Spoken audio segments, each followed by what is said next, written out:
We begin with verse 142 from Surah Al-Baqarah, which says, "The foolish among the people will say, what has turned them away from their Qibla, which they used to face? Say, to Allah belongs the East and the West. He guides whom He wills to a straight path." The reason for the revelation of this verse is that the foolish among the Jews said, "What has turned the Muslims, or the Prophet Muhammad and his followers, away from their Qibla, which they used to face towards Jerusalem, to the Kaaba or the sacred mosque?" So the verse was revealed to respond, meaning it took all that the Jews said and placed it in its context in the Quran.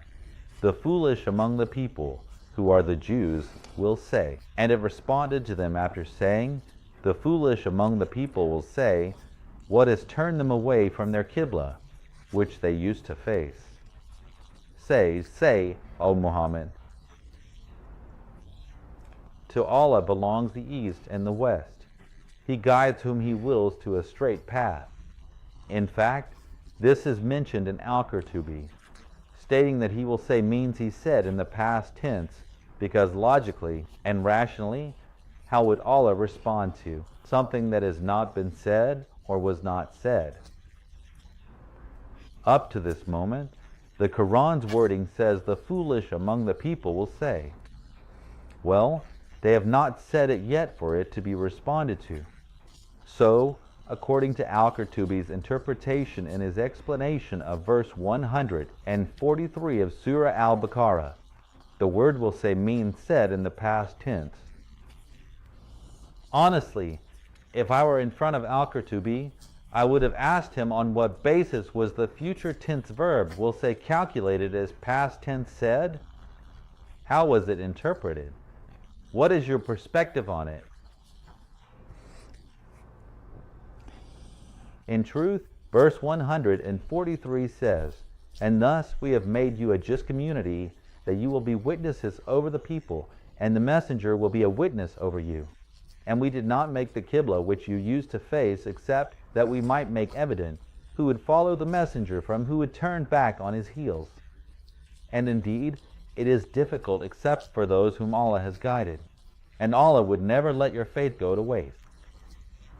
Indeed, Allah is, to the people, kind and merciful."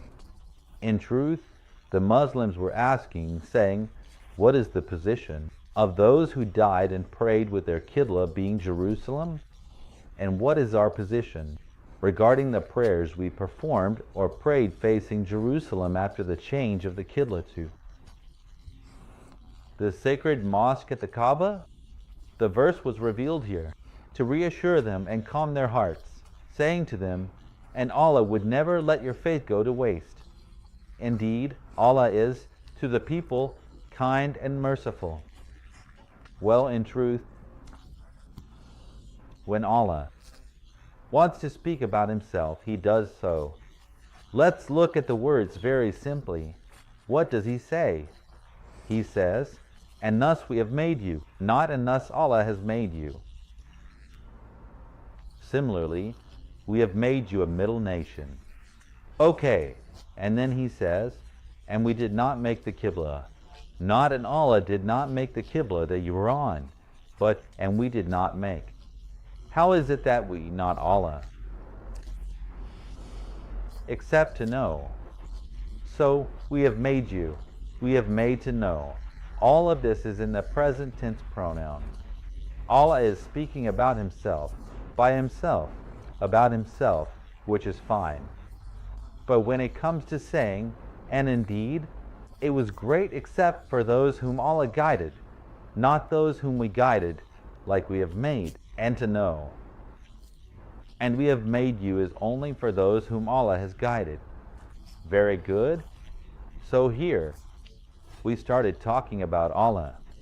There is someone speaking in the second part of verse 143, talking about Allah from the beginning of the phrase, and indeed, it was great except for those whom Allah guided here. Someone is talking about Allah, and Allah would not let your faith go to waste. And it was not Allah, and we would not let your faith go to waste. No, and it was not Allah, and He was not Allah to let your faith go to waste. Indeed, Allah, as for Allah, indeed He is Allah. Not that I am compassionate and merciful to the people. No, indeed Allah is compassionate and merciful to the people. Here in the second part of the verse, there is someone talking about Allah from the beginning, and it was indeed a great burden, except for those whom Allah has guided. Very good. Actually, there is a very important part in the verse that we must pay attention to. What does it say? It says, "And we did not make the Qibla which you were on except that we might know." This means that Allah did not know except to know who follows the messenger from those who turn back on their heels, meaning those who do not follow the messenger. Here, according to the text of the Quran, Allah did not know. And we did not make the Qibla, meaning I could tell you. And we did not set the test for you except that we might know whether you are qualified or not for the job. Of course, this is natural. We don't know if you are qualified or not. The same thing, the same measure, is applied by God in the Quran. What does He say? He says, "And we did not make the Qibla which you were on except that we might know who follows the messenger from those who turn back on their heels."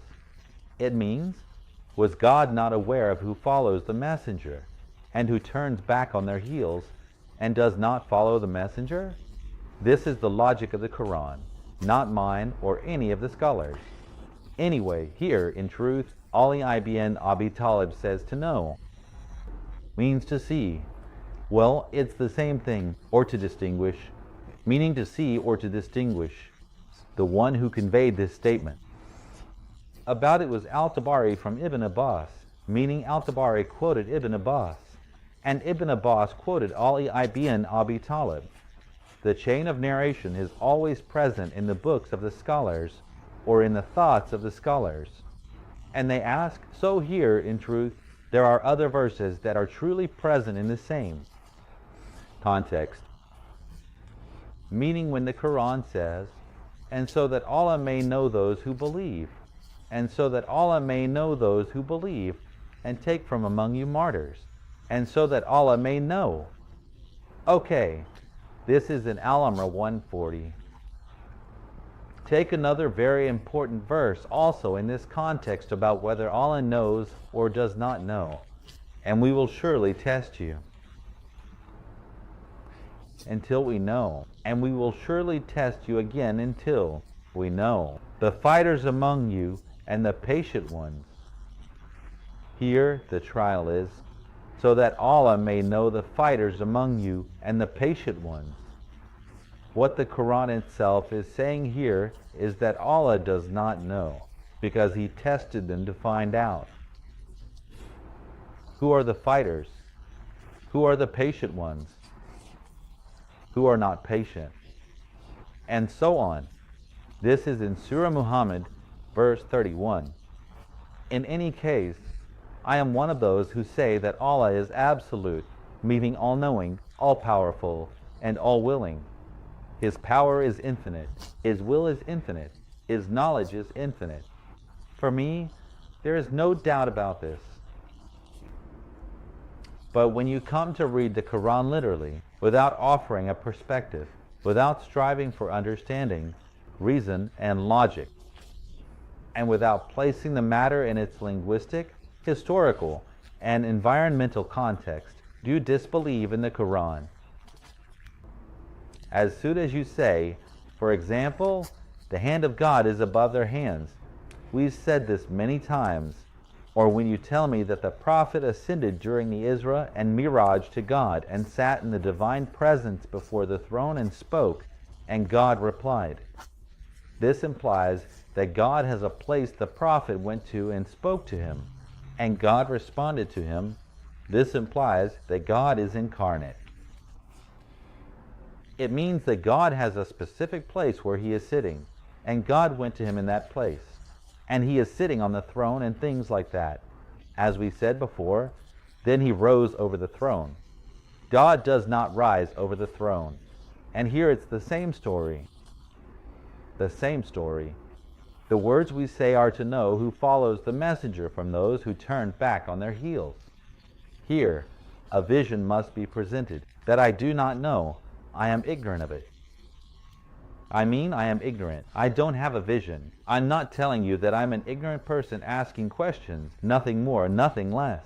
This is the issue. You might consider it as doubt. You might consider it as criticism. You can consider it however you want. I've gotten used to this, but the whole idea is that I'm telling you. Honestly, I truly can't read the words of the Quran without thinking, without contemplation, without understanding, without awareness. God himself says, "And we did not make the Qibla which you used to face except that we might know." What should I say to him? Should I say, you know? No, in this way, God doesn't know. Whoever follows the messenger from those who turn back on their heels. No, he doesn't know. He is the one who says it, not me. Okay, then, he says in verse 144, "We have certainly seen the turning of your face, O Muhammad, toward the heaven, and we will surely turn you to a Qibla with which you will be pleased. So turn your face toward Al-Masjid Al-Haram, and wherever you, believers, are, turn your faces toward it. And indeed, those who were given the scripture know that it is the truth from their Lord, and Allah is not unaware of what they do. In truth, the Prophet used to frequently look toward the sky, and the Qibla of Abraham was his love and passion. Therefore Allah fulfilled his request or call, and the Qibla was changed from Jerusalem to Al-Masjid Al-Haram, or the Kaaba.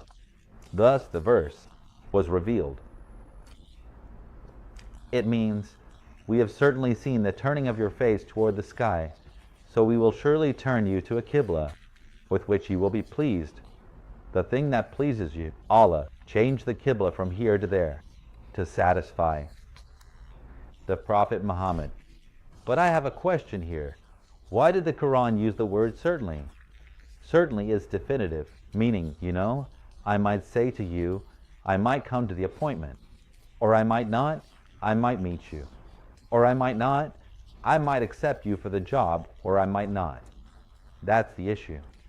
You might get sick, or recover from the illness, you might arrive, or not arrive here. We might see the turning of your face in the sky, meaning we might see the turning of your face, or we might not. We might see the turning of your face in the sky.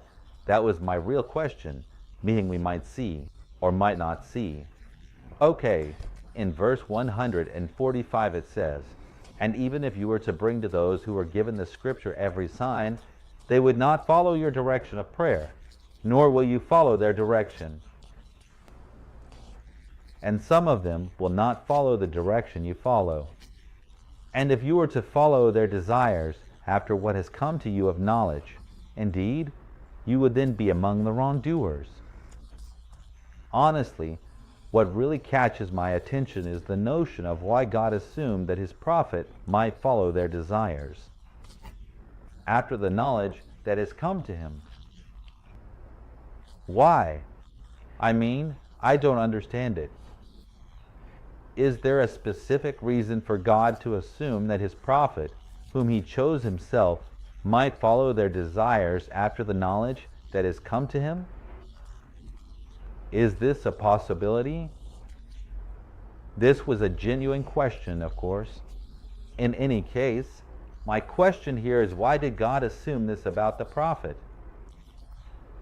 The possibility that he might follow the desires of the Jews after the knowledge that has come to him. Why?